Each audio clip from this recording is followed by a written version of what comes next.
Hi, I'm Kelly Cervantes, and this is Seizing Life, a biweekly podcast produced by Cure Epilepsy.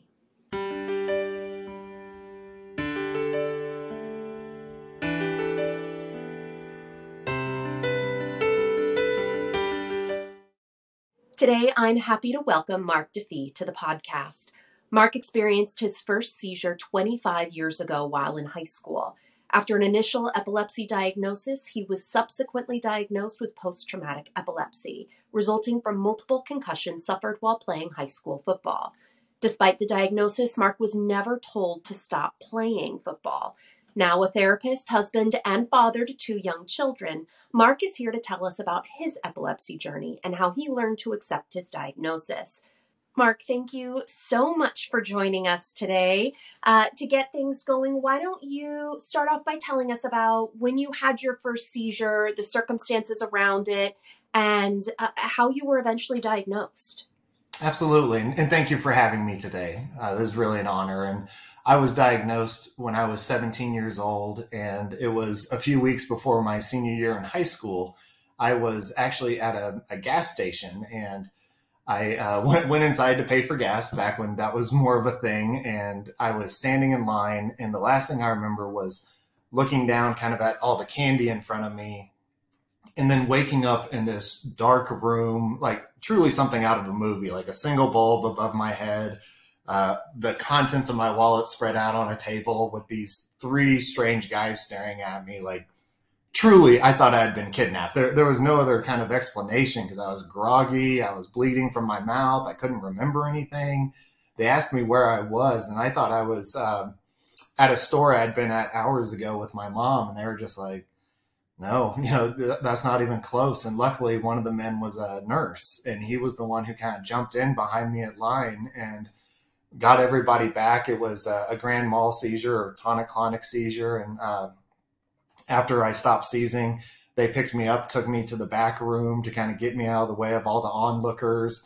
They had opened up my wallet trying to find a number to call. And so a few minutes later, my parents came bursting in the door, and it was just scary. I had no idea what was going on. And I remember the nurse asking me, have you ever had a seizure? And at that time, I didn't even know what that was. And he said, do you have epilepsy? And again, what are you talking about?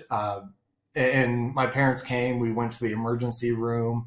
They explained a little bit more about what a grand mal seizure was and said, there's not a lot we can do if he's not having a seizure right now. So they sent me home, and my parents and I were kind of terrified. Like, what do you mean we're going home? This thing just happened. And a few days later, I was at a neurologist's office and had a self-induced seizure. So I was having an EEG that sleep deprived and make you look at the strobe lights, hyperventilate yourself. And it was the hyperventilation that got me. And so when I came to, he said I now met the medical criteria to be diagnosed with epilepsy because there was brain activity on the EEG when I started seizing. And so that kind of kicked off this entirely new life for me that at the time I had no idea what was in store in terms of changes. I just thought I was getting a diagnosis that would require me to take a couple pills and go on with my day. But as you know, that's not the case with epilepsy. Yeah, I think so many people come into this disease sort of assuming that, right? That you can just take a couple pills and be fine, and not realizing, A, that 1/3 of people are drug resistant, but B, even if you are one of those people that can find control through current treatments, it can take a while to find the treatment that works. You sort of hinted at it before, but what did you or your parents, what was your knowledge of epilepsy at the time? I mean, nothing. Even after I was diagnosed, we never found anybody who even knew somebody with epilepsy, because that was a key piece. And yeah, we didn't know anything about this disorder. And I was never around a group of other people with epilepsy until my mid-20s. So what did the doctor tell you? So he says, okay, you have epilepsy. What sort of information did he give you? What treatment plan did he start you on? Medication, and it took a lot of time to not only find the one that worked, but find the right dosage, because I'd fall asleep in math class, that type of stuff. But at that appointment, the conversation really revolved around a few different things of what my life needed to be based on. And I was 17. I didn't really care or take him that seriously, but, he said things like 8 hours of sleep every night, no deviation, medication as you're supposed to. I know it might not feel good or might not feel like it's working. You can't deviate without medical guidance. You need to limit your alcohol intake as much as possible, and you need to reduce the stress in your life. And he gave these kind of matter-of-factly, like, okay, now go out and do them. And I just kind of sat there like, I'm about to be a senior in high school. There's no way I'm doing any of these. And I thought I was invincible at the time. And so it took a while to really hone in exactly how to create a life that was not just filled with fear. Right. So you're 17 years old, going into your senior year of high school, trying to figure out your own life and who you are. You play high school football and you've had 3 concussions. How long did it take for someone to connect those two, the epilepsy and the concussions?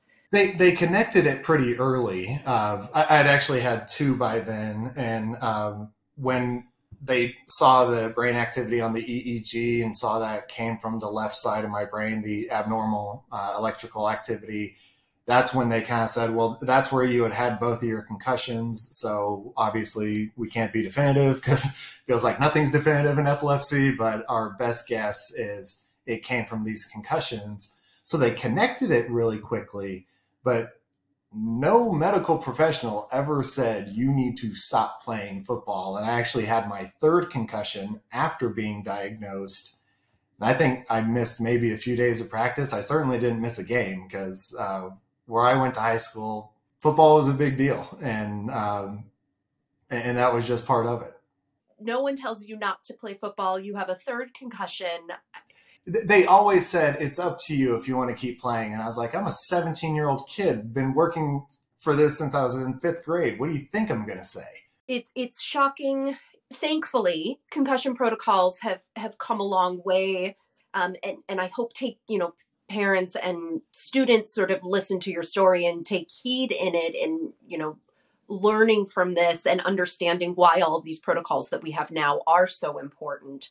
You're diagnosed during high school at a time where, your social life is the most important thing going on in your world. How did your diagnosis affect you? Was it something that you shared with your friends at school?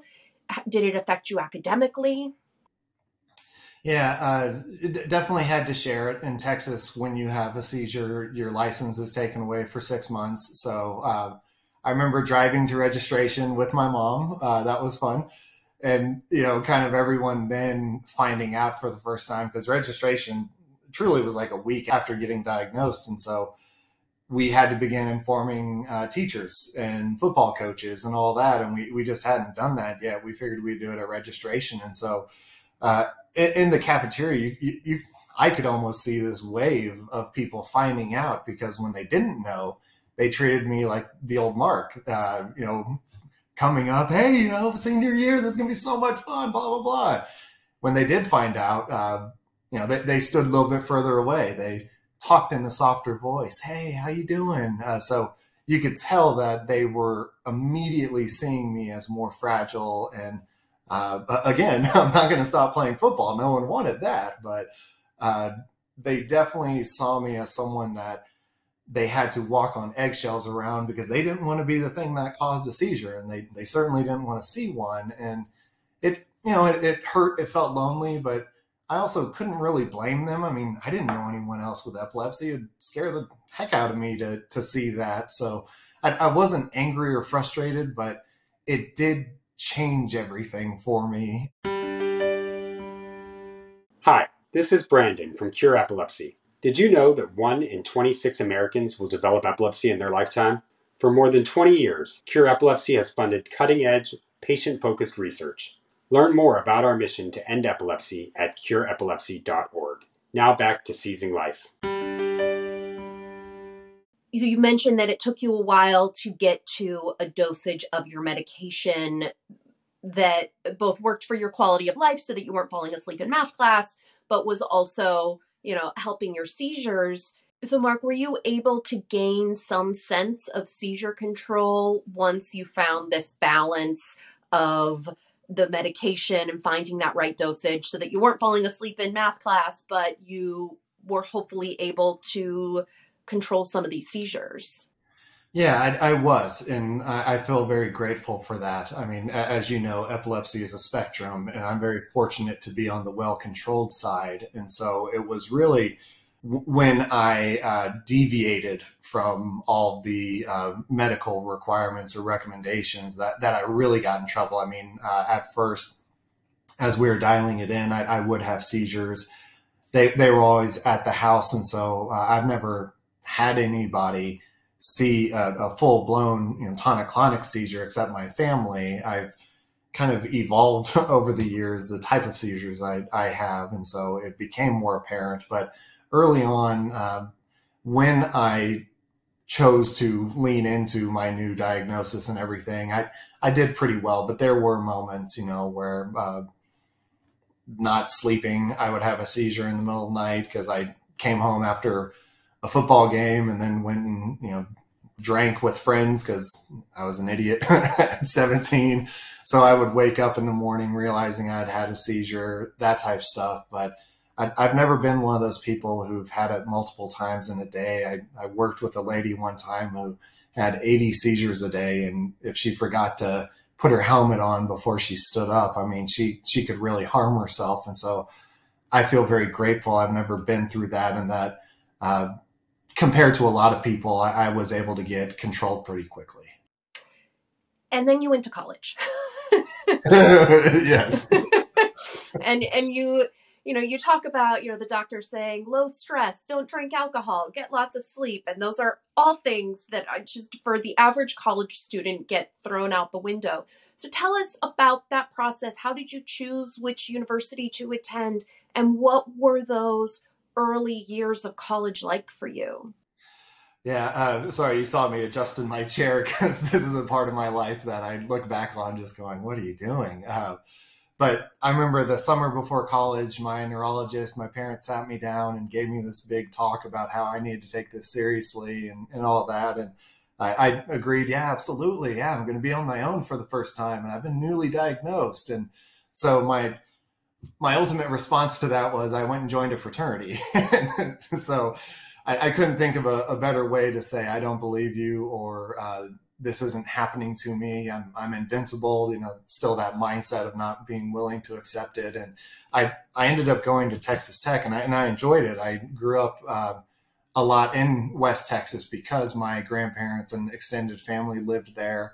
But looking back on it, I'm not sure I would have gone to school there if I didn't have family there. For me, it was important to be somewhere where I could call someone who knew, because for me, keeping this under wraps was important. Obviously, when I joined a fraternity or started pledging, I didn't tell them anything. I never went to the school asking for accommodation, because for me, it was one of those, if people don't need to know, I'm not going to tell them until, absolutely have to. And because of that mindset, it didn't take very long before I had to tell them, because I had another seizure. I had to get my license up again, all that. But in my mind, if I just ignored it, then everything would go away. I understand that your roommate freshman year moved out. And so you had a dorm room to yourself, and you're in a fraternity, and you're having nighttime seizures. Reading that and knowing what we know now about SUDEP, I am just so, I feel very lucky to be talking to you. I mean, yes, I feel very lucky to be talking to you. Yes. I mean, it's terrifying to read that and to know, how scary that can be. And I wonder, your thoughts looking back on that now, and you sort of talked about that, but you changed your mindset at some point during college from, living dangerously with your diagnosis to taking it more seriously. When did that shift occur? I think it occurred junior year. I would say it would probably have occurred faster if someone had ever once brought up the term SUDEP. I mean, again, I didn't even find that out until I was in my mid-20s. Again, we saw so many neurologists in Dallas, and no one once told me that there's a chance I might not wake up someday. And it took me a little bit of time in my 20s to wrap my head around that, because it felt like a new kind of blow from epilepsy, another punch to the face of, oh, this is out there. This has been out there this whole time. So I think that would have maybe helped me grow up more, but it was about my junior year that I really started paying attention. And part of that was because in the spring semester, I went on a study abroad program. And so getting ready for it, I had to kind of get my mind right that no one's going to be there on this study abroad to help me. It was a trip around the world on a ship called Semester at Sea, but I only had one friend that I really knew. He knew about it, but again, I kind of kept it under wraps. And so to do this really amazing thing, I had to grow up a little bit. And then on that study abroad, just seeing how much of the world does struggle, I kind of sat there going, Mark, what are you doing? Like you've been in this pity party mode, and yeah, you have epilepsy and it stinks, but there's a lot more going on in this world that I think people could claim to have a rougher time than you. So you should probably just grow up. And it was when I got back to tech that I was walking through the psychology building, because I was a psychology major, and I saw a volunteer position for the Lubbock Rape Crisis Center. They needed a paraprofessional counselor. They were looking specifically for men, because you'd be shocked how many men call there about sexual assault. And for whatever reason, I was just like, this sounds like something I can help with. And that led the foundation to realize that putting myself out there for other people allowed me to turn my brain off. So I wasn't thinking about my epilepsy just 24/7.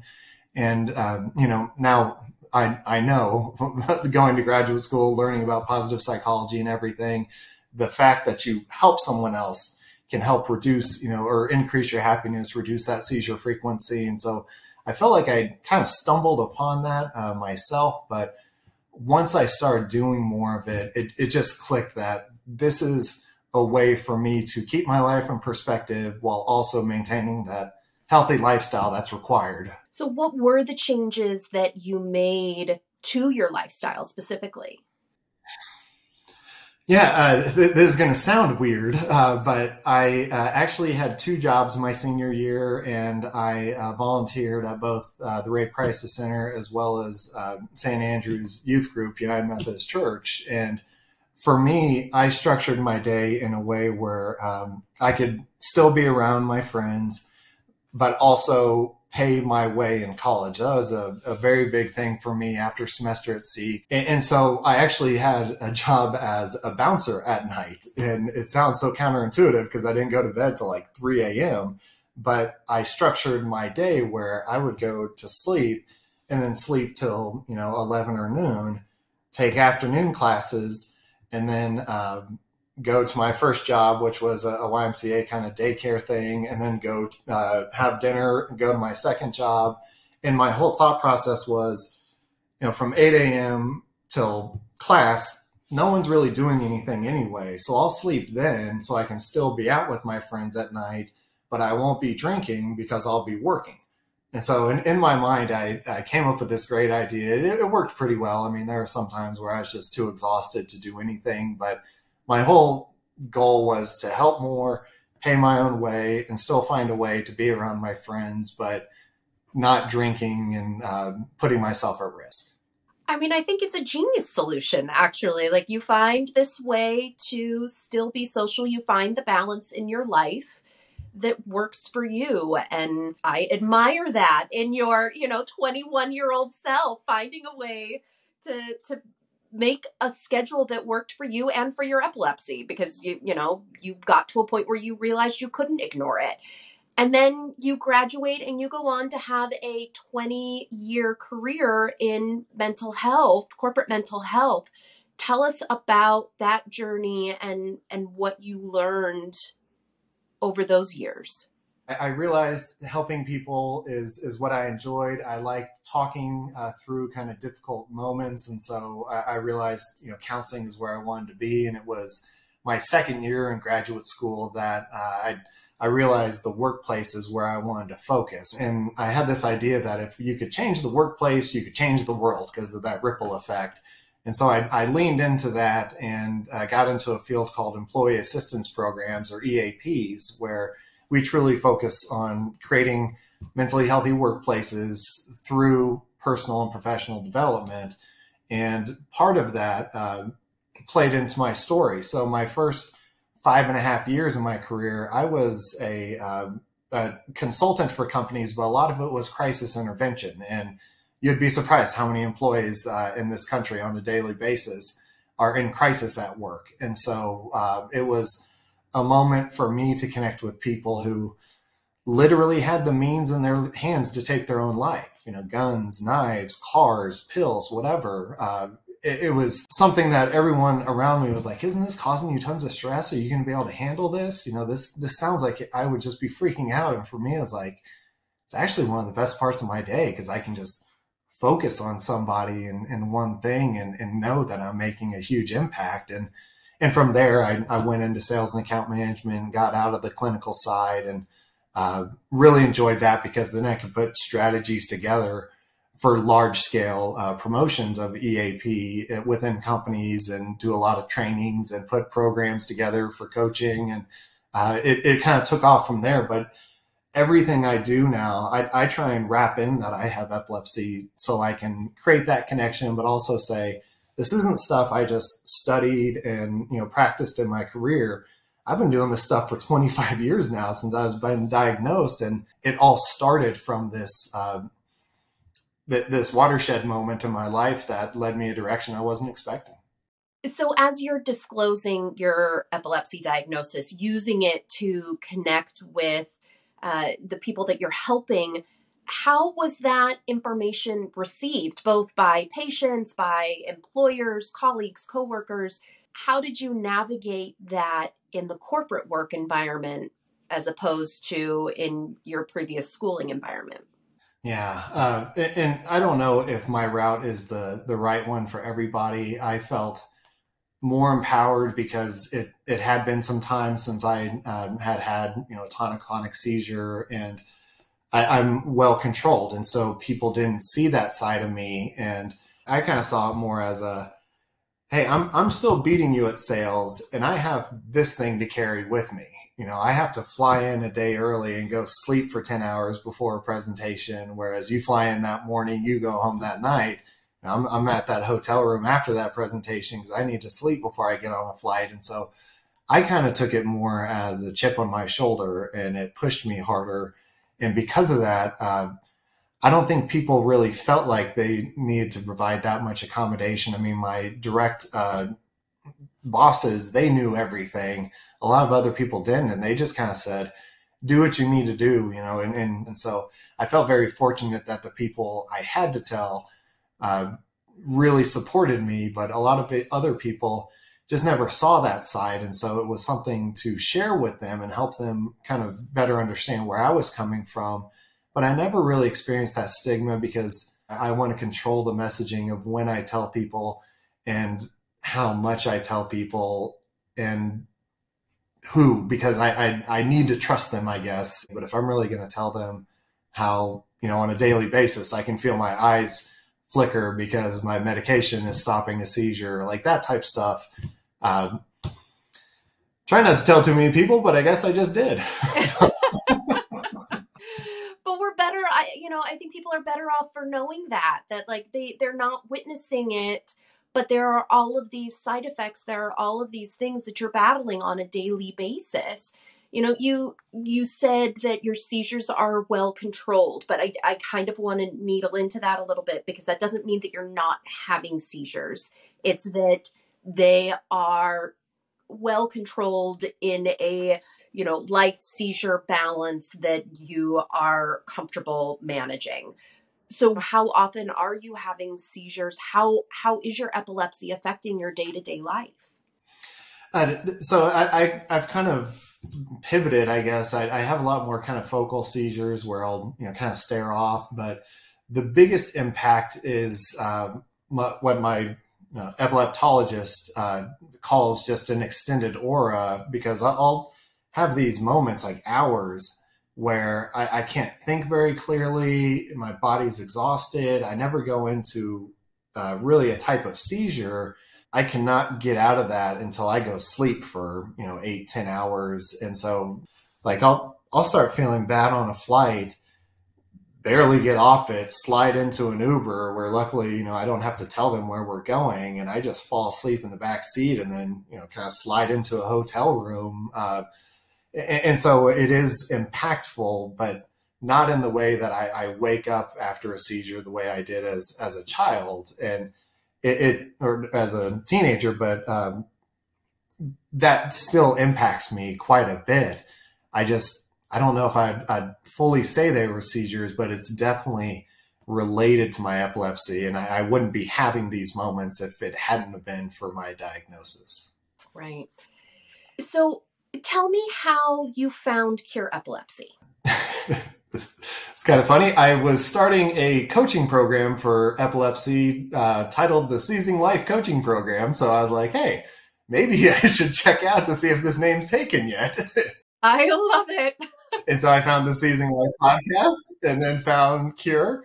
And then I found more about what Cure was doing. Brilliant. And I understand that you have been helping in some capacity with our post-traumatic epilepsy program.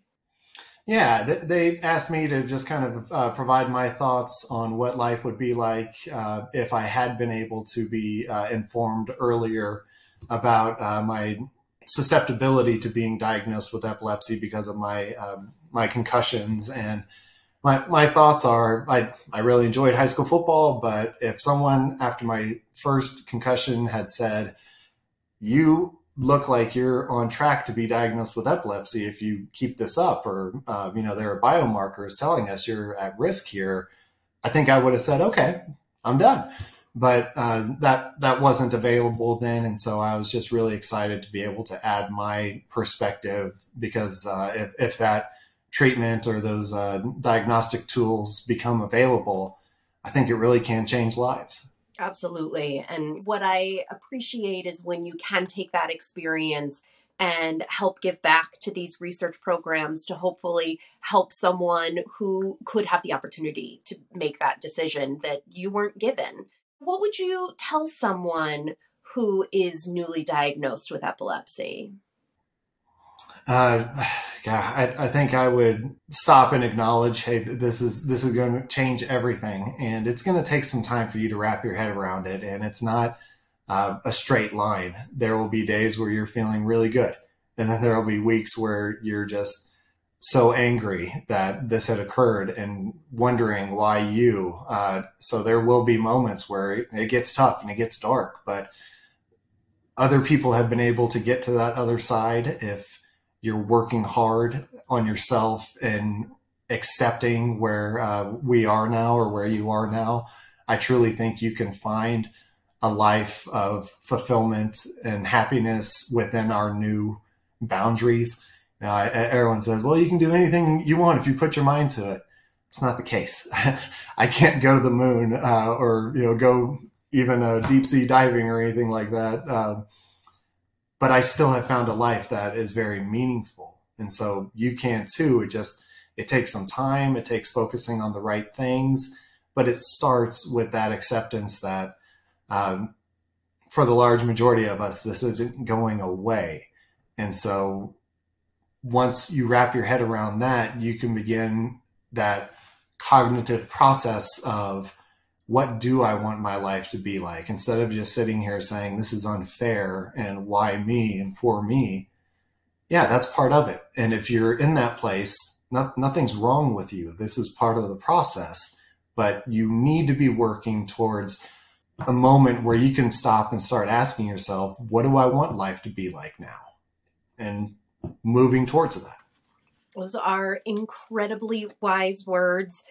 Mark, thank you so much for sharing your insights, your story with all of us, and helping our community through your profession. It's really remarkable, and we appreciate all that you do. Well, thank you. And I greatly appreciate being on here and having a conversation with you.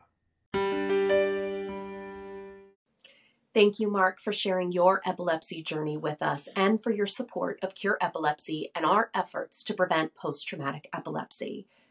Post-traumatic epilepsy is a priority research area for Cure Epilepsy and features a multi-center, multi-investigator research team focused on better understanding the underlying causes of PTE so we can prevent it from ever happening. To support this important work, please visit cureepilepsy.org/donate. Through research, there is hope. Thank you.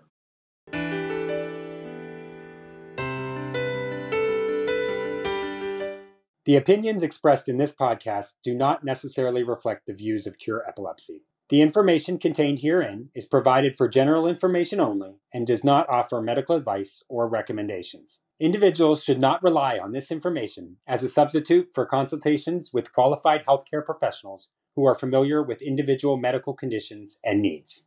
Cure Epilepsy strongly recommends that care and treatment decisions related to epilepsy and any other medical conditions be made in consultation with the patient's physician or other qualified healthcare professionals who are familiar with the individual's specific health situation.